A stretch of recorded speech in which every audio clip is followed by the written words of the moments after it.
Start. Hi guys, welcome back to MK coaching classes.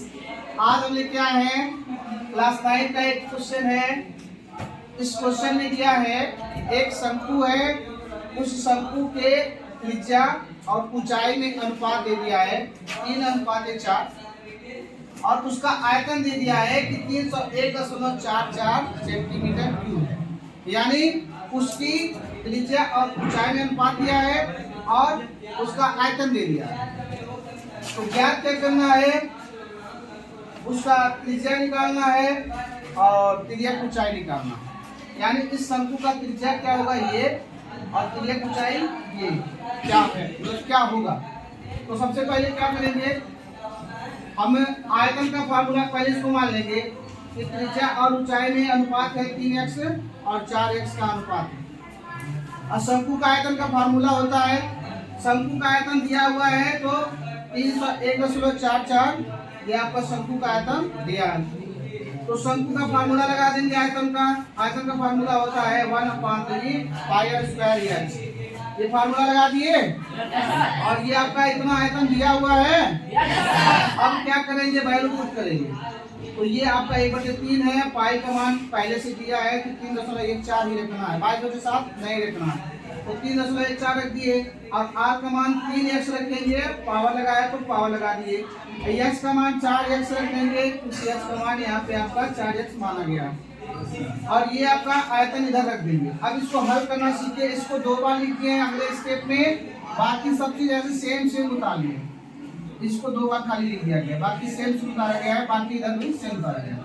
अब जो कटेगा उसको काट लेते हैं। ये कट गया 3 से 3.14 यहाँ उतार लिए हैं और उसके बाद 3 में 4 से गुणा करा लिए, 3 चौक 12, 1x यहाँ, 1x यहाँ, 1x यहाँ, आपस में गुणा कराएंगे x की पावर 3 हो जाएगा। यहाँ तक आप लोग समझ गए। और ये वाला नंबर ऐसे उतार लिए। अब उसके बाद क्या करेंगे, 12 से इसमें गुणा करा लेंगे, 12 से आप 3.4 में गुणा कराएंगे तो आपका 37.68 आएगा और x की पावर 3 नहीं रहेगा और ये वाला भी ऐसे ही रहेगा। अब क्या करेंगे, यहाँ और यहाँ दोनों के बीच में गुणा है, जब आएंगे तो भाग हो जाएगा और ये आपका ऊपर ही रहेगा, ये आपका नीचे आ जाएगा, ये भाग के रूप में। जब कभी भी भिन्न के रूप में संख्याएं रहती हैं और दशमलव समान रहता है, समान अंक पे लगा रहता है, दोनों के समान है, अपने आप दशमलव हटा लेते हैं। या कंसेप्ट इसके भीतर का ये है कि आप 100 से गुणा करा दिए ऊपर नीचे, तो 100 से गुणा कराएंगे दशमलव 2 अंक कहीं खसक गया, इसमें भी खसक गया, इसमें भी खसक गया। अब क्या करेंगे, x की पावर 3 इक्वल टू इतना हो जाएगा, तो x बराबर हो जाएगा क्यूब रूट। ये क्यूब को उधर ले जाएंगे तो क्यूब रूट में बदल जाएगा, तो इतना क्यूब रूट में आ जाएगा। तो क्यूब रूट काटने का एक ही तरीका है, आप गुणनखंड का डालिए। तो गुणनखंड करेंगे तो ध्यान दीजिए कैसे गुणनखंड करेंगे। इसका गुणनखंड करेंगे जब, तो 2 से काटेंगे, ऐसे काटते जाएंगे, ये वाला आपका मिल जाएगा। नीचे वाला जैसे ही मिलेगा वहीं पे गुणनखंड करना बंद कर दीजिए। ये वाला मिला ना 3768 मिल गया, तो आगे गुणनखंड करना बंद कर देंगे। 2 बार है 3, ये 2 बार है, 3 बार है ना, 2 बार 3 बार जो है 2 है, उसको 3 पावर लगा देंगे और ये वाला ये जो है यहाँ गुणा करा के लिख लेंगे, ये वाला ऐसे लिख लेंगे। यानी x की वैल्यू इतना आ गया। अब ये वाला इससे कट जाएगा तो बचेगा 2 पे पावर 3, 2 पे पावर 3 बचेगा ना, और ये वाला चीज जो है क्यूब रूट है। अच्छा, क्यूब रूट ये बताता है 3 बार गुणा हुआ रहेगा तो वो बाहर निकलता है। तो 2 पे पावर 3 था तो इसलिए बाहर निकल गया। अगर 2 पे पावर 2 रहता, 5 रहता तो बाहर नहीं निकलता। 3 पावर होने के नाते ये क्यूब निकल गया बाहर। x की वैल्यू कितना आ गई, 2 सेंटीमीटर। ठीक, x की वैल्यू हमें निकालना नहीं है, हमें निकालना है क्या, r की वैल्यू निकालना।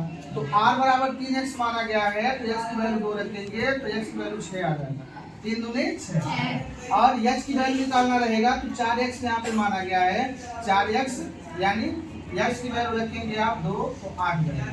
यानी r निकल गया और x निकल गया, तो हमें निकालना है l मतलब क्लियर ऊंचाई, l मतलब ऊंचाई निकालना है। तो ये फार्मूला होता है l बराबर अंडर में r² प्लस वैल्यू पुट कर देंगे तो r का मान 6, x का मान 8, स्क्वायर करेंगे 6 का 36, 8 का 64, दोनों जोड़ेंगे 100 हो जाएगा और वर्गमूल निकालेंगे 10 हो जाएगा। तो तिर्यक ऊंचाई 10 सेंटीमीटर ज्ञात हो जाएगा। तो तिर्यक ऊंचाई निकालना था, L निकल गया, R निकालना था, 6 निकल गया, यही दोनों निकालना था। इस तरह का वीडियो देखने के लिए चैनल को सब्सक्राइब कीजिए।